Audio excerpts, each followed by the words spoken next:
Olá pessoal, tudo bem? Sou Graziele Belém, psicóloga e psicopedagoga, e hoje estou aqui para falar com você sobre um tema muito importante chamado neuroplasticidade cerebral. Vamos falar então um pouco sobre esse tema, um tema que é extremamente importante, um tema que faz toda a diferença para o indivíduo, porque a partir do momento que se entende o que é a neuroplasticidade cerebral e que você passa a exercitar essa neuroplasticidade, entendendo a importância dela na sua vida, o processo de transformação começa a acontecer na sua vida. E isso é muito bom. Então vamos por partes, tá? Primeiro, o que é a neuroplasticidade? Bom, a neuroplasticidade é um conceito das neurociências, tá?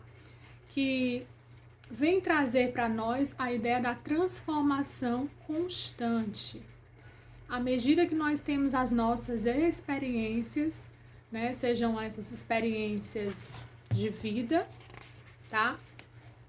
Experiências relacionadas às nossas situações que estamos vivendo, isso vai modificando então o nosso cérebro e ajudando a gente a enxergar as coisas de uma outra forma. Então eu vou aprender a ter uma perspectiva diferente diante dos fatos que chegam para mim, tá? Então a neuroplasticidade, ela vem se realizar em 3 campos do cérebro, que é o hipocampo, a amígdala cerebral e os lobos frontais, tá? Na qual o lobo frontal, que é essa parte aqui, ela está relacionada muito a questões de decisões, a julgamentos e abstrações, levantamentos de hipóteses que o ser humano faz, que o indivíduo faz. A amígdala cerebral, ela está mais relacionada, ou seja, é um campo que está mais envolvido com relação às emoções negativas.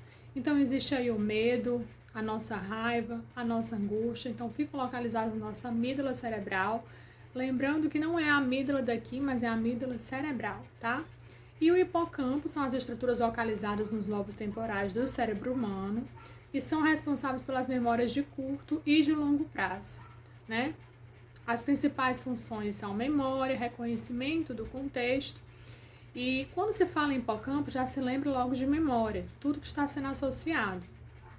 É interessante falar aqui também que, por exemplo, as pesquisas demonstram que pessoas que estão com depressão, pessoas que foram diagnosticadas com TEPT, transtorno de estresse pós-traumático, geralmente tem uma lesão aí no seu hipocampo. Seu hipocampo ele vai diminuir, ele vai encolher, tá? Então, consequentemente, a sua memória também vai diminuir. Por isso que é comum a gente ver pessoas que têm depressão e elas acabam se esquecendo um pouco mais das coisas, perdendo a sua memória. Tem relação, sim, com o hipocampo, tá certo? Então, essa descoberta das neurociências, que é a neuroplasticidade cerebral, ela vem ajudar o ser humano a aprender primeiro a se comunicar de uma forma diferente, tá? Como é que funciona isso no cérebro, Graziele? Vamos lá. Dentro do nosso cérebro, gente, vamos imaginar que existem milhões de neurônios. Vários neurônios que são as células nervosas, tá?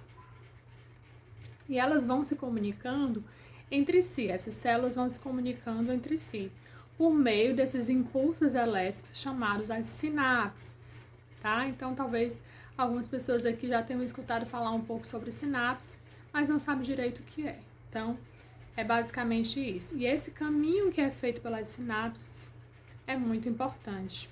Então, um neurônio ele é capaz de se comunicar com outros milhões de neurônios, tá?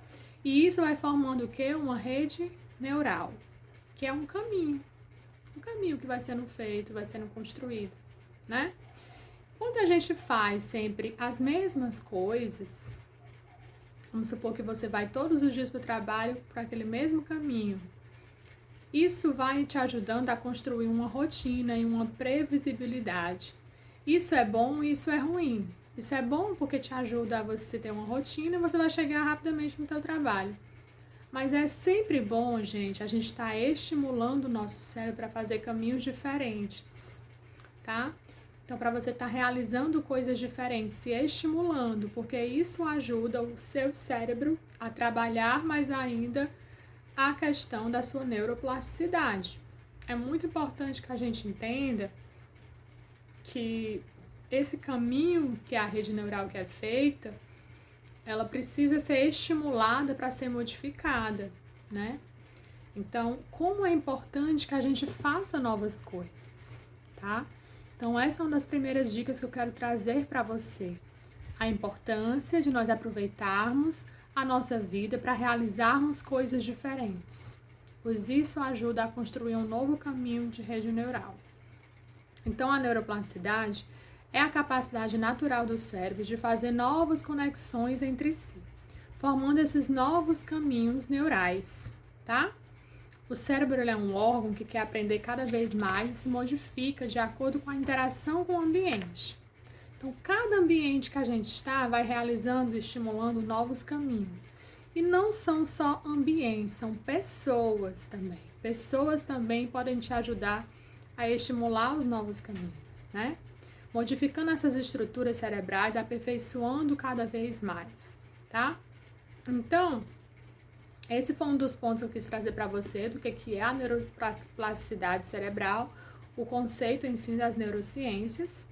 E agora eu vou entrar um pouco nessa questão da importância da gente entender que existem sim pessoas que são um pouco mais reativas, mais impulsivas, mais ansiosas e que isso tem uma relação com as dificuldades de aprendizagem. Porque se o hipocampo daquela criança, né, ele tá meio que encolhido, atrofiado, a criança vai ter uma dificuldade de contextualizar o ambiente, de se colocar nesse espaço, de reter essa informação em sala de aula e, por consequência, ela vai acabar tendo essa dificuldade de aprendizagem e não só a dificuldade de aprendizagem, como também outros transtornos, tá? Então, transtorno de aprendizagem, dificuldade de aprendizagem e outros transtornos de uma forma geral, certo? Trazendo para o contexto atual de hoje, vocês acham que hoje as crianças estão sendo estimuladas? Você acha que hoje as crianças estão sendo realmente estimuladas na sua aprendizagem, no seu desenvolvimento? Vocês acham que as crianças hoje estão sendo estimuladas na sua neuroplasticidade cerebral? Ou você acha que as crianças estão tendendo a fazerem as coisas da mesma forma, a deixarem de se estimular, a estarem sendo crianças mais passivas, que menos se lançam, menos tentam, né? Então, essa é uma outra reflexão que eu quero trazer para vocês aqui, tá? Do que? A importância de que o adulto tenha dentro de si esse ambiente acolhedor, estimulante. É muito importante que o ambiente da criança seja estimulador, seja acolhedor, mas ele também precisa ser estimulante. Então, essa criança, ela precisa sim, gente, estar num ambiente estimulador.